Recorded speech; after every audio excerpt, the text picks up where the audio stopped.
હમણાં વિદ્યા સહાયકોની જે ભરતી બહાર પાડવામાં આવી છે ને એમાં ખાસ કરીને સ્પેશિયલ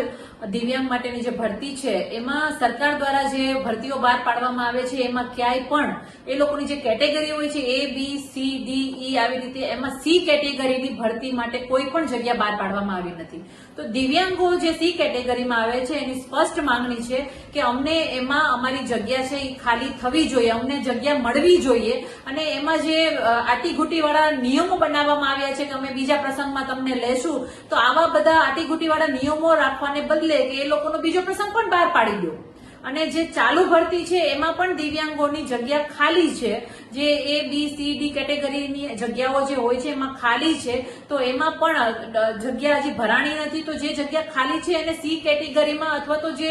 કન્વર્ટ કરવાનું હોય છે એકબીજાની કેટેગરીમાં એમાં કન્વર્ટ કરી અને C કેટેગરીને એમાં જગ્યા આપવાની જે માંગ છે એ માંગ અમે સરકાર સુધી પહોંચાડવાનો પ્રયાસ કરીએ છીએ કે તમારે દિવ્યાંગોની જે ખાલી માત્ર તમે વાતો કરી રહ્યા છો એ વાતો નહીં.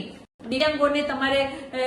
વ્હીલચેર આપવાની જરૂર નથી, દિવ્યાંગો માટે ખાલી સંવેદનાઓના શબ્દો આપવાની જરૂર નથી. દિવ્યાંગોને પગભર થવા માટે જે કેપેબલ છે, જે કાબિલિયત છે, જે પરીક્ષાઓ પાસ કરી અને આટલા વર્ષોથી નોકરીની જે વાત કરે છે એમને તમે મહેરબાની કરીને ભરતી કરો, એ અમારા સૌની માંગ છે. અને આગામી દિવસોમાં ભરતી નહીં કરો તો અમે આ માંગને સોશિયલ મીડિયાથી અને આગળ લઈ અને દરેક સરકાર સુધી પહોંચાડવાના પ્રયાસ કરશું.